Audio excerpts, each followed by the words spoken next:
Hello friends, అందరూ ఎలా ఉన్నారు? ఈ వీడియో ఏంటంటే మా ఇంట్లో పోచమ్మ బోనం అన్నమాట. బోనంతో పాటు మేమైతే గొర్రెపిల్లను కూడా అమ్మవారికి సమర్పించినాం. ఇక తెలంగాణలో నార్మల్గా అయితే ఇలాగే చేస్తారు. అదేంటంటే మ్యారేజ్ కన్నా ముందు ఆదివారం లేకపోతే గురువారం, శుక్రవారం ఈ వారాలలో ఖచ్చితంగా పోచమ్మ బోనం అయితే తీసుకుంటారన్నమాట.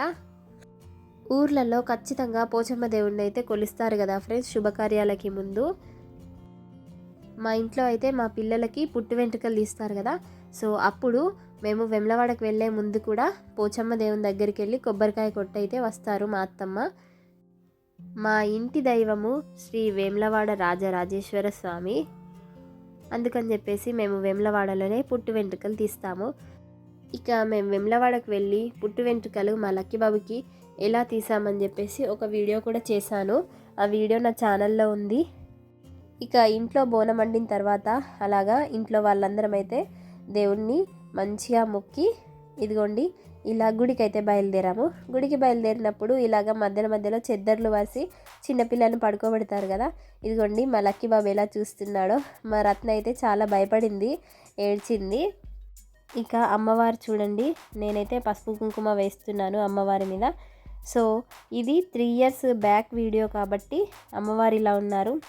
ఇప్పుడు చూస్తే మొత్తం పెద్దగా గుడి కట్టారు అమ్మవారికి. అయితే ఇలాగా విస్తరాకులు ఒకదాని మీద ఒకటి పెట్టి మొత్తం 5 పెడతారన్నమాట నైవేద్యంలాగా. సో మనం వండుకొచ్చిన బోనం ఉంటుంది కదా, అదేనండి పరమాన్నం, అందరూ బెల్లన్నం అంటారు కదా.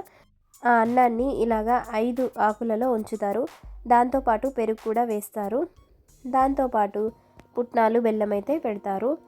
ఇంకా అమ్మవారికి మేమైతే ఉల్లిగడ్డలు, ఓమ, చక్కెర అలాగా 5 కుప్పలుగా పెడతామన్నమాట. ఆ అమ్మవారికి కొత్త చీర పెట్టి ఓడిబియ్యం కూడా పోసాము, చూస్తున్నారు కదా. తను మా తోటి కోడలు ఆ గొర్రెకి తినిపించడానికని చెప్పేసి ఆకులో అలాగా పరమాన్నం తీసుకెళ్తున్నారు. ఇక మా రత్న చూడండి వాళ్ళ పెద్దనాన్న దగ్గరుండి ఎలా చూస్తుందో అందరినీ. మనము ఇంటి దగ్గర బోనం పెట్టి మొక్కుతున్నాం చూడండి గొర్రెని, అప్పుడు గొర్రె జడితీయాలన్నమాట.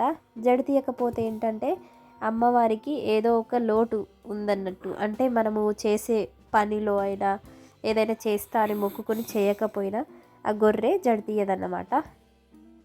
ఇక అమ్మవారికి మేము ఒడిబియ్యం పోసామని చెప్పాను కదా, అందులో నుంచి 5 సార్లు తీసుకుని నాకు మా తోటి కోడలికి అయితే పోసాడు అతను.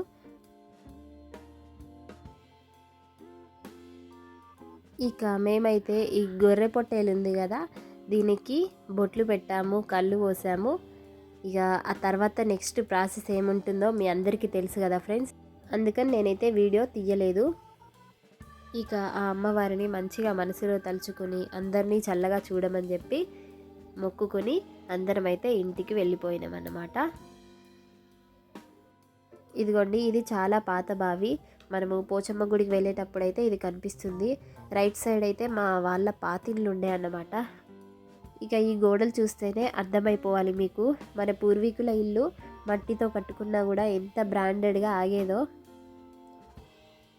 మనం వెళ్తున్న ప్లేస్లో వర్షాకాలం వాటర్ బాగా వచ్చేవట. ఆ వాటర్లో చేపలు కూడా కొట్టుకొని వచ్చేవట. అయితే ఆ చేపలు పట్టడానికి అని చెప్పేసి మా ఆయన వాళ్ళు కూడా పట్టేవాళ్ళట.